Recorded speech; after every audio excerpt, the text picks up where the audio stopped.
Hello students, I welcome you all to today's amazing session, and today we are going to discuss your second chapter from your IT book, and the title of the chapter is Feedback in Communication.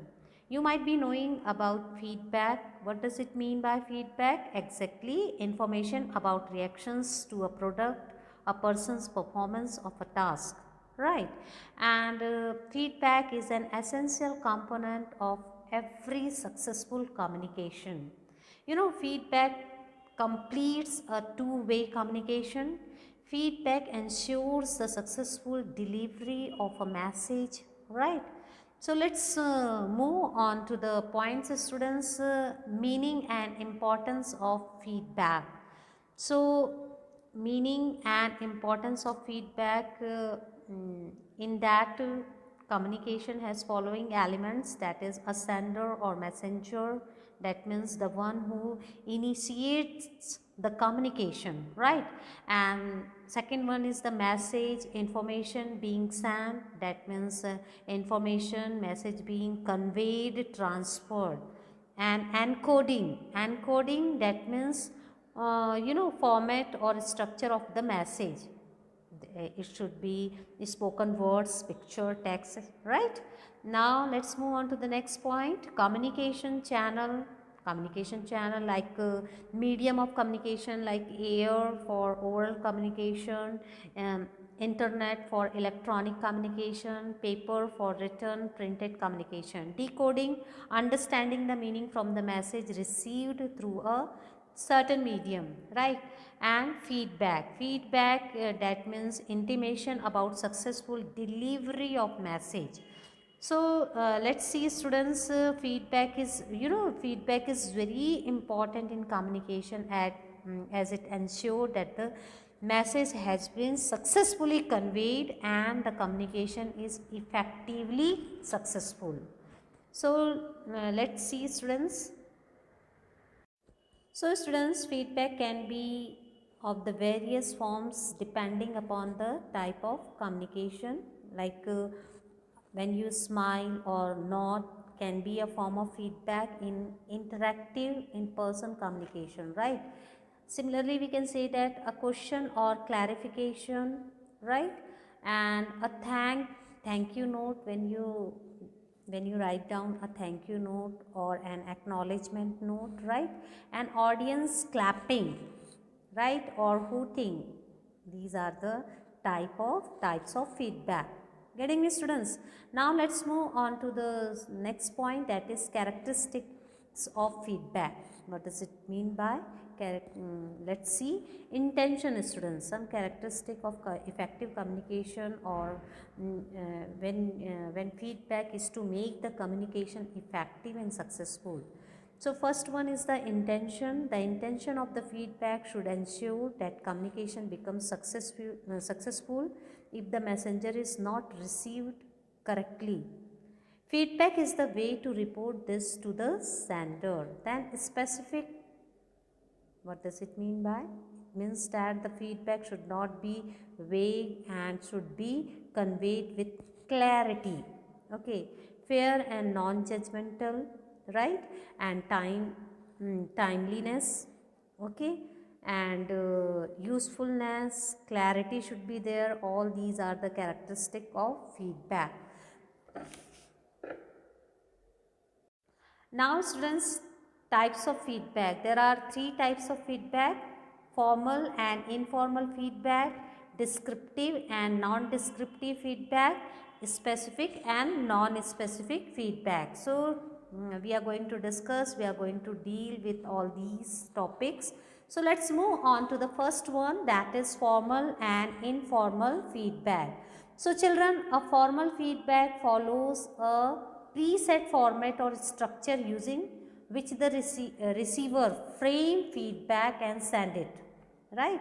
And formal feedback covers many predefined points and has a specific blueprint, right? And informal feedback, that means informal feedback, we can say that on the other hand is spontaneously framed and does not stick to a specific structure. such as instant comments by the listener or audience. When you're all of a sudden when we give the comments after listening, that is called informal feedback. So for example, students, informal feedback, good job, congratulations, sorry, and formal feedback, congratulations on scoring A plus in your final test performance, you are promoted to your next class, please accept my apologize. All these are formal feedback examples, right?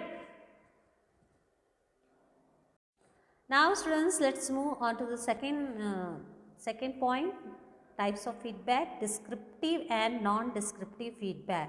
So students, a non-descriptive feedback provides some specific information, like it does not give detailed description. Non-descriptive feedback, it does not give detailed descriptions, okay, and the feedback conveys meaningful specific response but does not come with descriptive analysis or suggestions. And a descriptive feedback, let's talk about descriptive feedback. On the contrary, it provides meaningful information in a detail. That means non-descriptive information provides some specific information but does not give detailed, but in that on the contrary, it provides meaningful information in a detailed expressive manner that also contains some analysis or suggestion, right? For example, let's see the example. Non-descriptive feedback, like I only liked your second paragraph, others need improvement.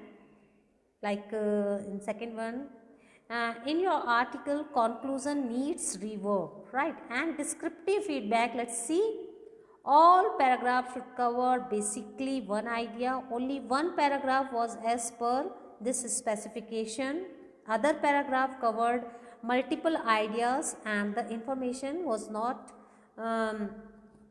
cohesively linked. So these are some descriptive feedback. In detail, when we give the description, that is called a descriptive feedback. Now students, let's move on to the third point, that is specific and non-specific feedback. So students, specific feedback talks about the thing, or we can say that a point particularly without talking about the general overview, that is called specific feedback. When I'll give you example, you will understand students in a better way. And let's talk about non-specific feedback. On the other hand, talks about the entire thing. Here in a specific, we just talk about a thing or a point particularly without talking about the general view. And here on the other hand, talks about the entire thing while giving a general overview. So let's move on to the example, students, like non-specific feedback in a very simple. I like your story, it's good, okay, and I liked your topic of sibling rivalry, okay. Like specific feedback in very detail with very particular point, when we highlight, like I like the way you described your grandpa's character, it makes me feel like I know him too. So these are the example of non-specific feedback or specific feedback. In this way, I have come to an end of this chapter of this topic. I hope you have understood. Keep learning, keep practicing. Thank you so much. Bye.